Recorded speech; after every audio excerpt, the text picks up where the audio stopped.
करके इन्होंने उनका मर्जी से हाईवे तक कॉम्प्लेक्स बांधने का काम किया। यहाँ कम से कम 30 से 40 ये प्रीमाइसेस में झाड़ते वो तोड़े हैं। साइड में बैक होने के बाद हमने धंधा कैसा किया? मैं All India truckers and driver helpline association Aurangabad district president. भाई देखो अभी यहाँ पे जो ये काम चल रहा है ये हमारा 50-40 फीट का गाड़ी है।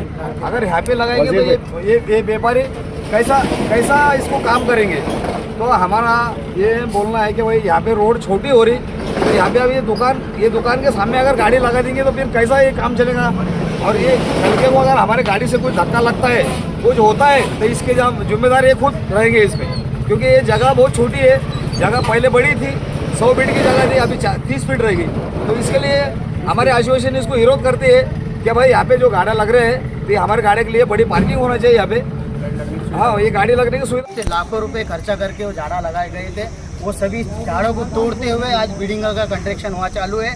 भाजपा कल तो देखने में ये आया है कि कल वो मीटर वालों ने आके चेक किए कि ये आंकड़ा डालकर लाइट यूज़ कर रहे हैं। शायद मुझे लगता है उसके अंदर कोई कार्रवाई भी हो सकती है।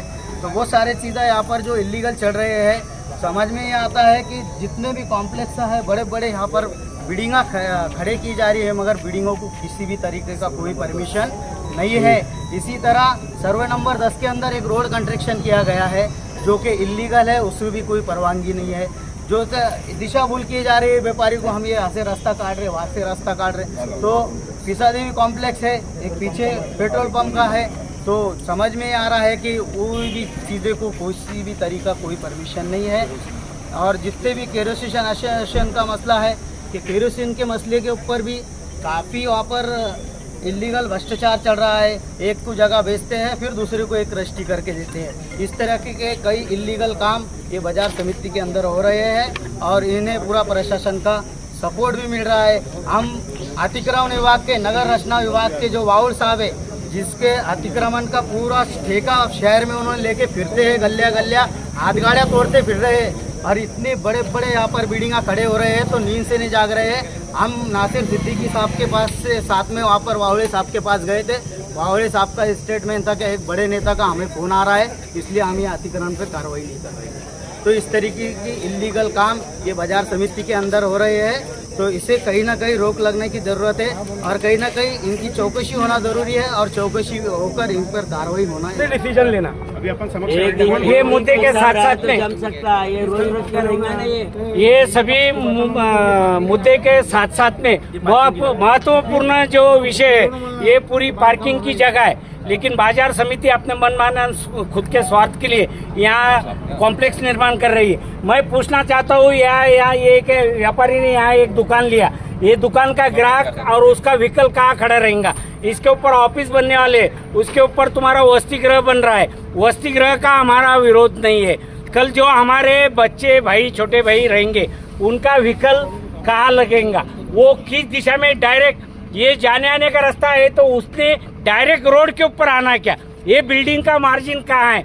और हमको जो लीज डीड बना के दी गई हुई है, ये चबूतरे से आगे 30 फीट का रोड बताया हुआ है, जिसकी जगह इसका मार्जिन ये देखे तो ये मार्जिन देखे तो यहाँ का ये मार्जिन है तो ये मेरे ख्याल से अंदाजे 12 से 14 फुट भी नहीं भरता है। तो अभी शासन मान्यता के हिसाब से minimum 30 foot, 35 foot, 40 foot, 42 foot की गाड़ियाँ पर प्रांतों से आती है। तो वो गाड़ी कैसी लगाना और रोज बात हमारे व्यापारियों में करना, क्या हमने यहाँ का व्यापार बंद करके हमने और कई लंगर में चले जाना, क्या ये भावना बाजार समिति के पदाधिकारी की है क्या? ये हमारी कई सुनवाई नहीं हो रही है। कुछ व्यापारियों ने अभी ये कहा कि भाई अगर तुम्हारे को ऐसे करना है तो हमको पुराने मोटे के अंदर भेज दो। तो क्या रोड छोटा कर रहे लोग मैंने ऊपर की तरफ जाते, ये नीचे की तरफ पे रोड 100 फुट के होना तो ये बोलते 50 फीट के रोड होना। कहीं ले होना, गाड़ी बड़ी नहीं आती, बोले 40 फीट की गाड़ी थी, टर्न होती नहीं यार। और सब बांधकाम इलीगल बांधकाम है, कोई परमिशन नहीं है। क्या लगता है कॉर्पोरेशन की कोई परमिशन नहीं है। क्या लगता है मनमानी चल रही है प्रशासन? मनमानी दादागिरी चालू इनकी, ऊपर सरकार इनकी इनकी सरकार है। इनकी चालू पार्किंग दिया है, अपना ग्रीन जोन दिया है, उसको उन्होंने हाथ नहीं लगाना, वो कायम ग्रीन जोन और आगे डेवलप करना। ग्रीन जोन पार्किंग ये जो है सेलर नंबर 3, 5 और 1 के बाजू में ये सब इन्होंने जो पहले था पूर्व स्थिति तो होना जरूरी है। ये क्या लगता है आपको भाजपा की सरकार होने की वजह से उसका नहीं, हम ज्यादा सत्ता के ऊपर तो नहीं जाएंगे कोई, दादागिरी चालू है? सब पर जगह ये हुआ जो काम हो रहा है वो गलत हो रहा है, इलीगल काम हो रहा है इसके सब। विरोध में हम हमारे को जो पार्किंग ग्रीन झोन सर, व्यापाऱ्यांचं जे 24 आणि 25ला जे आंदोलन छेडणार आहे ते दुकान बंद आंदोलन, मार्केट संपूर्ण बंद, तर त्याबद्दल सर तुमचं काय म्हणणं आहे? नाही, मुळात व्यापारी जे बंद पुकारतात हा बेकायदेशीर बंद आहे. आम्ही त्यांना पत्रसुद्धा पाठवलेलं आहे आणि सगळ्या यंत्रणेला सुद्धा आम्ही कळवलं आहे की हे व्यापारी जे बंद पुकारतात हा बेकायदेशीर आहे. मुळात बाजार समिती एक स्वतंत्र प्राधिकरण आहे. ज्या कायद्यानं बाजार समिती चालते त्याच्यासाठी इथं संचालक मंडळ निवडून आलेलं असतं आणि इथं कुठं जरी काही करायचं असेल, एखादा नवीन बांधकाम असेल, प्लॅन असेल, तर आपल्याला 2018 गट नंबर 10, 12, 13 हे गटं आपल्याला सुप्रीम कोर्टनं दिले आणि त्याचा 7/12 झाल्यानंतर ही गटं त्या मास्टर प्लॅनमध्ये समाविष्ट करणं गरजेचं असतं.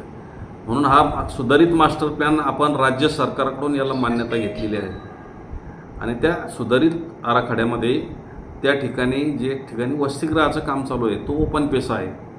मुळात यांचा जे शेल हॉल आहे त्या शेल हॉलला लागून तुम्ही 10 वर्षापूर्वीचा जरी प्लॅन पाहिला पूर्वीचा तरी त्याला फक्त सर्व्हिस रोड म्हणून 6 मीटर रस्ता आहे. सर्व्हिस रोड मुख्य रस्ता नाही, तो शेल हॉलला चौकून फिरायला 6 मीटर रस्ता त्यांना कशामध्ये नमूद आहे. आज बाजार समितीनं 9 मीटर सोडलेला आहे. 6 मीटर रस्ता आहे, 9 मीटर सोडूनच बांधकाम त्या ठिकाणी चालू आहे आणि बांधकामाला पणन संचालक राज्य सरकारची मान्यता घेऊन मान्यता झाल्यानंतर टेंडरिंग केले, पेपरला बातम्या आल्या, पेपरला निविदा आल्या आणि हे सगळं घेऊन त्या निविदेला सुद्धा राज्य सरकारनं मान्यता दिली आणि ते दिल्यानंतर जे आज या ठिकाणी बंद पुकारतायत हरीश पवार सारखे यांनी स्वतः तिथं गाळा घेतलेला आहे. 5 लाख रुपये बुकिंग भरलेली आणि काम चालू करताना स्वतः नारळ फोडायला ही मंडळी तिथं होती. हरीश पवारचा फोटो येते नारळ फोडताना तिथं. म्हणून अशी लबाड मंडळी, खायचे दात वेगळे आणि दाखायचे दात वेगळे अशी दुपट्टी भूमिका घेणारे व्यापाऱ्यामुळं मार्केट बंद राहणार नाही. आम्ही शेतकरी व्यापाऱ्यांना कळवलेलं आहे मार्केट कुठेही बंद राहणार नाही. उद्या सकाळी 7ला या तुम्ही, मार्केट त्या ठिकाणी चालू राहील, परवाही चालू राहील. त्याच्यामुळं त्यांचं म्हणणं आहे की हे बांधकाम पूर्ण इल्लीगल आहे आणि ते कोण आम्हाला विचारणार? बेकायदेशीर आहे. त्यांना कोणी दिला अधिकार इनलिगल आहे की नाही हा करायचं? ठरवायचं. व्यापारी हे त्यांना दिलेला गाळा त्याच्यापुरते मालक की त्यांनी व्यापार करावा आणि बाजार समिती इनलिगल असं तर महापालिका दंड देईन आम्हाला.